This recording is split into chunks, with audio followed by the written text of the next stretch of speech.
we have to build a wall, a real wall, not a wall that people walk through. Okay, you talk about focusing on the criminals, deporting people. More people have been deported under Obama than any other president previously. And more people are coming in under Obama by far than more president ever. There's never been an entrance like this. And they're walking right past our patrols. But actually arrests on the border have gone up significantly. I can just say this. More people are in this country right now illegally than ever before. I will build a better wall, and I'll build it for cheaper, and Mexico will pay, if that's your next question. Yeah, how do you get Mexico to pay? Because they are ripping us left and right. But Mexico. how do you make By them the way, pay? I love the Mexican people. Many Mexican people work for me. Many Mexico people I do business with. They purchase things for me, like apartments, et cetera, et cetera. I have great relationships with Mexico and with the Mexican people. I love the Mexican people. I love their spirit. But let me just tell you. Mexico is making an absolute fortune because the trade deals with the United States are phenomenal for them and horrible for us. They're taking our jobs. They're building factories, warehouses. They're building things that we're not even thinking about. So you say renegotiate trade deals and in that put in a price for the wall? Absolutely. And they will do it. And I've watched these very stupid pundits say, you can't do that. Of course you can do that. Mexico's making, I can do it. By the way, Hillary can't do it. Jeb can't do it. These people that are running, most of them can't do it. Maybe a couple of them. I actually have a respect for a couple of them. But Hillary cannot do it. I guarantee you that. Jeb Bush cannot do it. I can do it easy. Mexico is making a fortune off the United States. They will pay for that wall. Believe me. We're going to have more of the interview. A quick fact check. Mr. Trump said there are more people now in this country illegally than ever before. That's not true. According to the Pew Research Center, the numbers dropped by about 1 million since its peak between 1990 and 2007. That wasn't all Donald Trump had to say about illegal immigration. Much more to come next. If somebody's an illegal immigrant, they shouldn't be here at all. There shouldn't be any crime. They're not supposed to be in our country. They're supposed to be, and I'm not just talking Mexico. Welcome back. Donald Trump's comments about illegal immigration have put the issue front and center in the presidential race. No doubt about it. His comments have cost him in business and frustrated many of his GOP opponents, but Trump is certainly not backing down. Take a look. You said when Mexico sends its people, they're not sending their best. They're not sending you. They're sending people that have lots of problems. They're bringing those problems to us.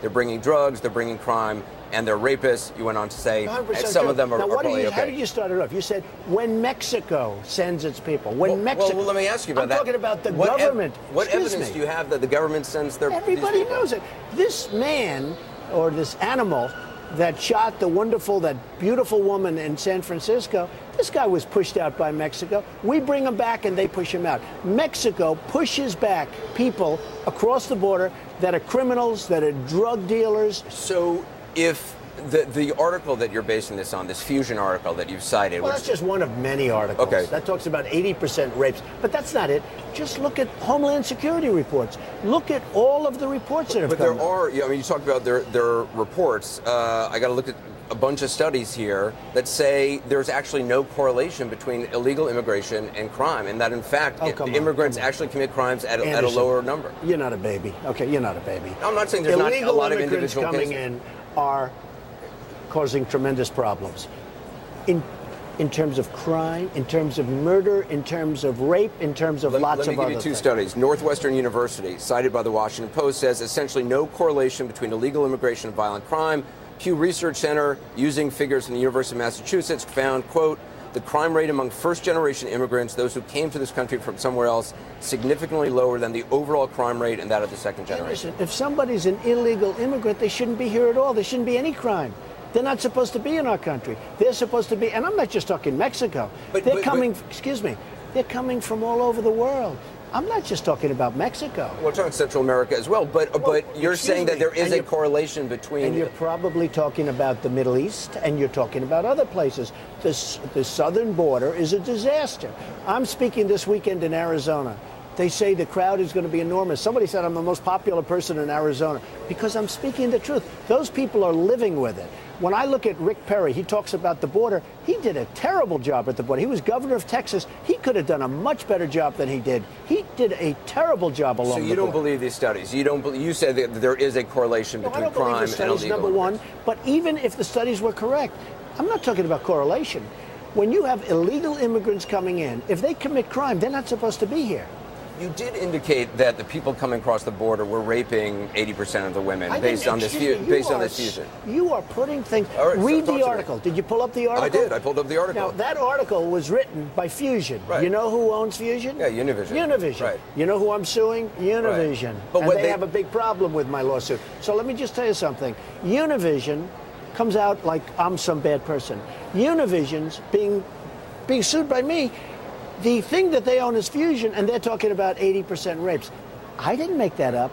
In that article, it says it's corrupt officials, it's traffickers, it's gangs, and other migrants inside Mexico. But as I said before, it's called rape. It is rape, and it's happening, and it's a shame, and it's horrible. So you stand by your comments? I stand by whatever I read from Univision.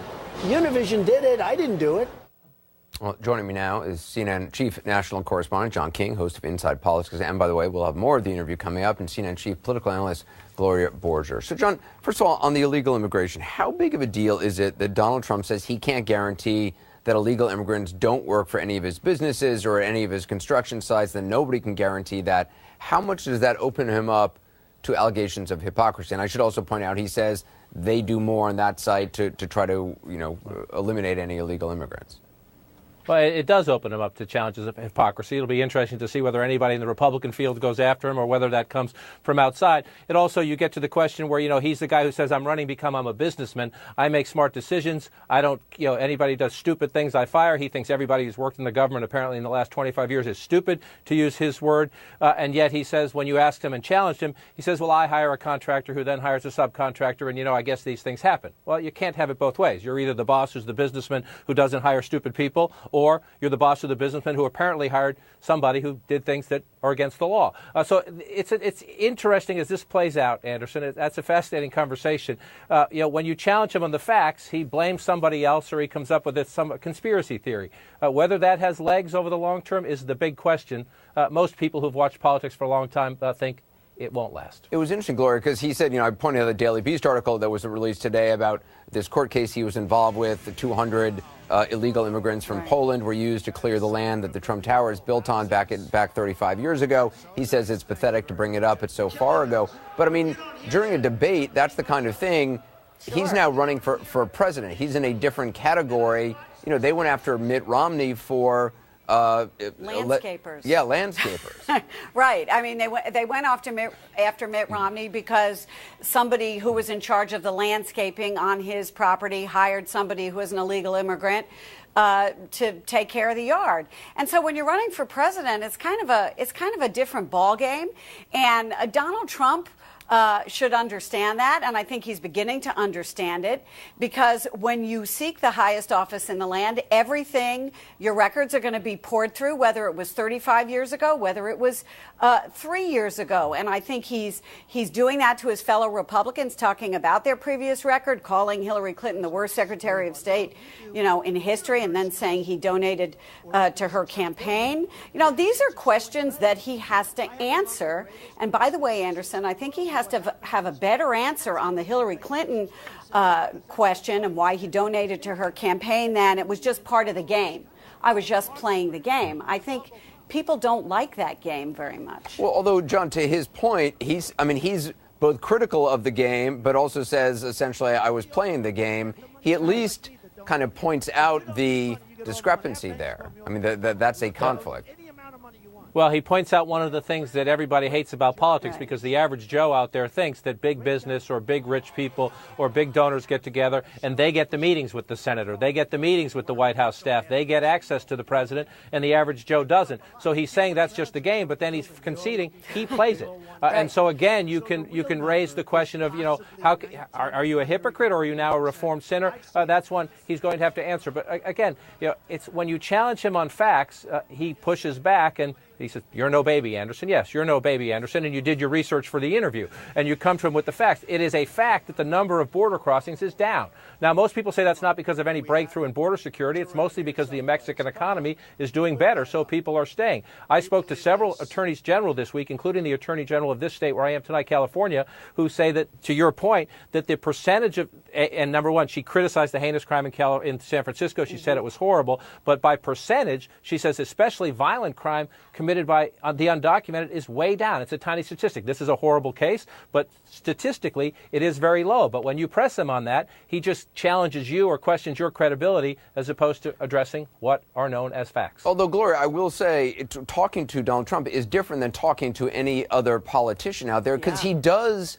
I mean, again, he showed up basically on his own. He's not there with sort of an advisor telling him you got to wrap it up. You got to have these talking points. He does seem very much his own person. Whether you agree with him or not, he's not giving. I mean, you compare it to the interview that Hillary Clinton gave yesterday that other politicians might give. They don't want to, necessarily come out on with any real position. He very much, whether you like the positions or not, he at least seems to take them.